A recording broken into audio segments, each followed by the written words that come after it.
Hey guys, it's Kayla and welcome back to my channel. I hope you're all having an incredible day. So today we're going to be talking about the Christmas Eve massacre, or the Covina massacre.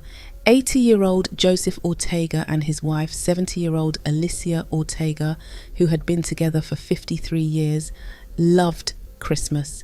It was their favourite time of the year because of the quality time they got to spend with their family. They lived in Covina, which was a relatively quiet and safe community about 35 kilometres east of LA. On Christmas Eve of 2008, they invited their 5 now adult children, James, Charles, Letitia, Alicia and Sylvia, and their children's families to their house to celebrate and spend some time together. There ended up being about 25 to 30 people there. They had a lovely dinner. Everyone was having a really nice time enjoying each other's company. After dinner, the Ortegas and their 5 children decided to play a game of Texas Hold'em in the dining room. Meanwhile, the kids and the grandkids were all hanging out outside in the backyard next to the pool or playing some video games. There was also another one of the grandchildren, 17-year-old Michael, who was upstairs on a computer by himself. By around 11:30 p.m, most of the adults were gathered towards the front of the house because it was getting late. The night was wrapping up. They were all, just having a chat before getting ready to leave. And then there was a knock at the door. 8-year-old Katrina Polsky, the daughter of Letitia, who was one of the 5 adult siblings, ran to answer the door and was greeted by a man in a Santa costume holding a wrapped gift. Obviously, she was super excited. It was 11:30 p.m. on Christmas Eve and there was a Santa at the door with a present, and so she was yelling, "Santa Claus, Santa Claus," before the man in the Santa costume shot her in the face. Turns out inside the gift-wrapped package the man was holding was a homemade flamethrower, and in his other hand was a semi-automatic rifle. The man was also in possession of 3 other 9mm handguns. As soon as the first shots were fired, most of the adults began to flee and picked up their children and fled out to the front of the house with their children. Joseph and Alicia Ortega and their 3 daughters, Alicia, Sylvia and Letitia, as well as their daughter-in-law Teresa, immediately tried to hide from the gunman under the dining table, but unfortunately it was no use as the man had begun to fire his gun throughout the house. James Ortega was the second person to be shot after 8-year-old Katrina, and as he was, his brother Charles recognized the gunman, shouted, "It's Bruce!" before also being shot. Despite both having been shot, James and Charles both tried to get up and restrain the gunman, but they were unable to. Joseph and Alicia and 2 of their daughters, Sylvia and Alicia, were also then shot and killed. The only one of their daughters who survived was Letitia, who was the mother of 8-year-old Katrina, who opened the door.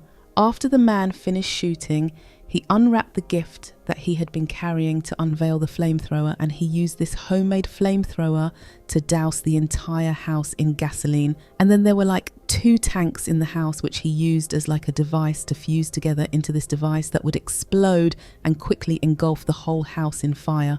Of course, with the number of people at the house at the time and the nature of the explosion and the fire, there were multiple 911 calls made.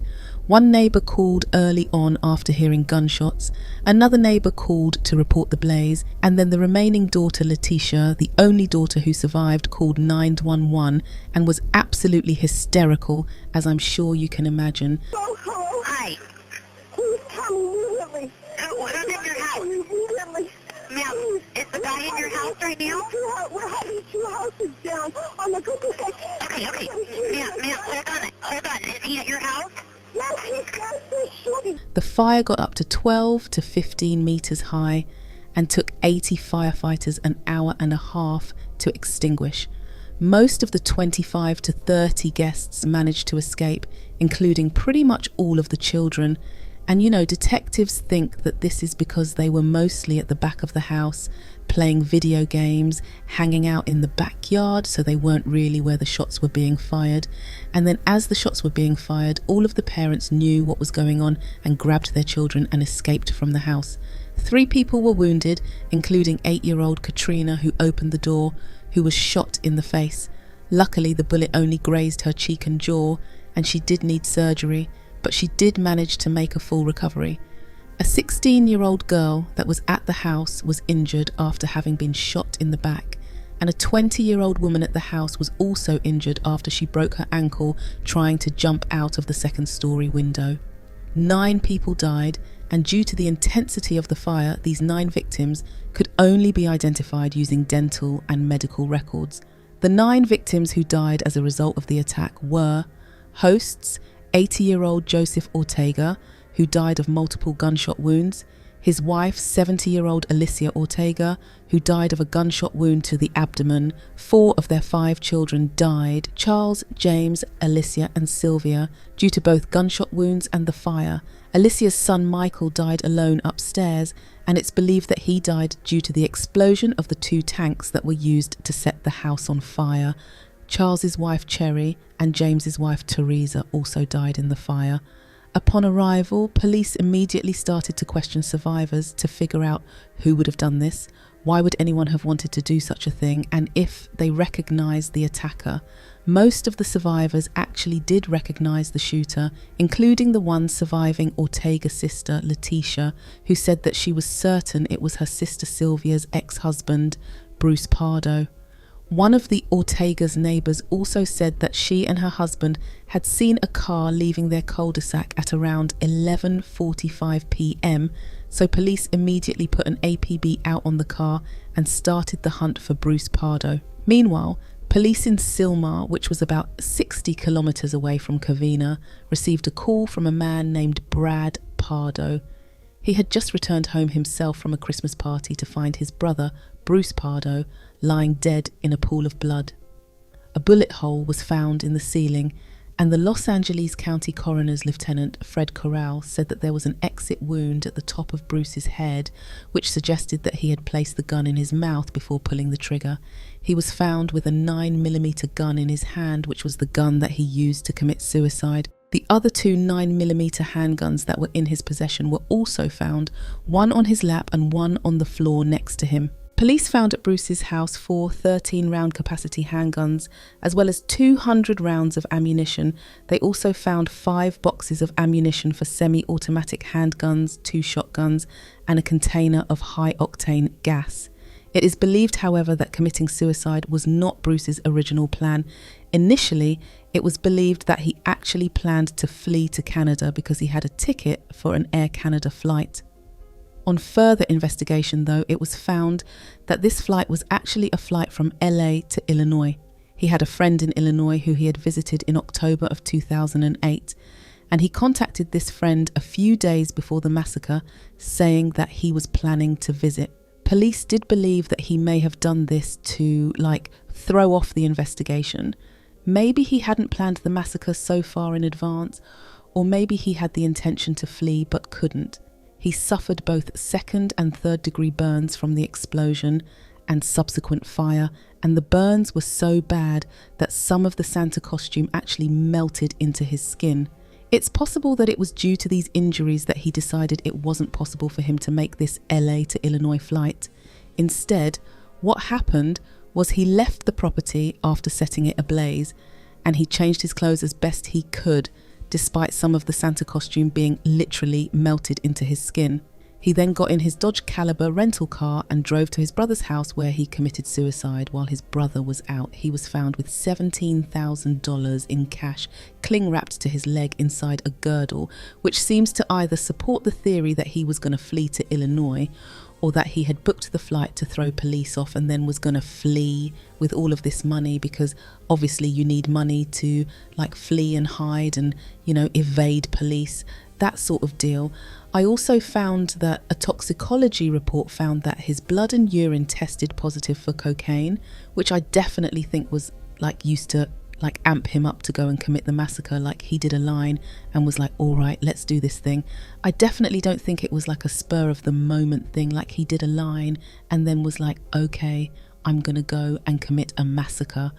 This was 100% pre-planned, purely based on all of the guns and ammunitions that were found in his house, found on his body, the homemade flamethrower, and the 2 tanks that he fused together to make the explosion to set the whole house on fire.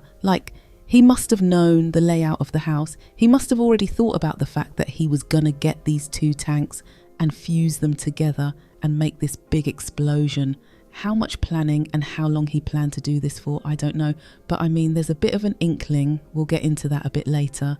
His rental car was found parked 1 block from his brother's house, and inside the car, they found his Santa suit, which had been rigged with gunpowder. So if anyone tried to touch it or move it, the car might explode. Police treated the contents of the car as a threat, and they called the bomb squad, for which I found some differing reports as to what happened.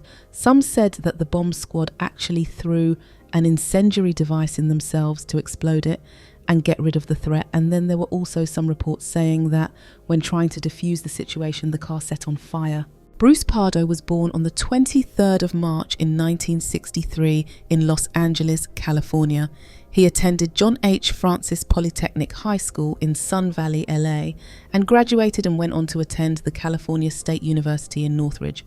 After this, he went on to work at Jet Propulsion Laboratory in LA in Flint Ridge before eventually getting a job as an electrical engineer in ITT Electronic Systems.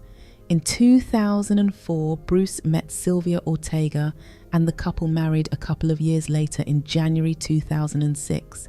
And their marriage and their future was looking super bright at the time. They had a $500,000 home on a quiet cul-de-sac in Monterey Park. The house was located just 25 kilometers from the Redeemer Catholic Church, where Bruce volunteered as an usher at the children's mass. They owned a beautiful dog together named Saki. Sylvia brought about $31,000 a year to the marriage from her job at a flower breeding company in El Monte, and 3 children, including a 5-year-old daughter who Bruce apparently was really close to, and she also had 2 other children from a previous marriage, so 3 in total. Bruce was making around $122,000 at the time at his job at ITT, and the couple managed to save up about $88,000 together in just 2 years as, I don't know, like a backup fund.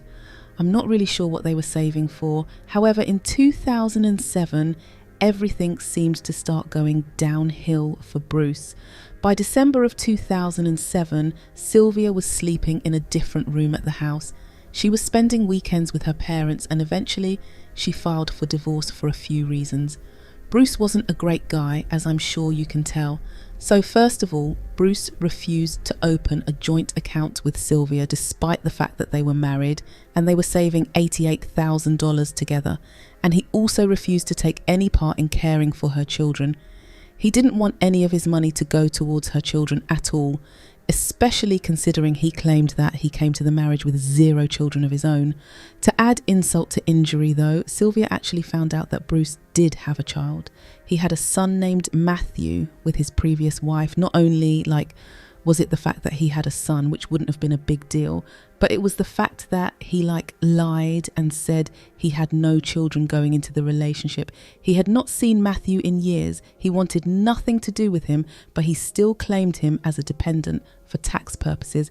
In 2001, when Elena and Bruce were still together and their son Matthew was just 13 months old, Elena left Matthew and Bruce home alone to just go and do some grocery shopping at their Woodland Hills home, and shouldn't be an issue, right? Well, somehow Matthew ended up in the pool. Eventually, Bruce found him lying face down in the pool, unconscious. And when Elena got home, Bruce was just standing there holding Matthew like he was frozen. He wasn't doing anything. He was just standing there.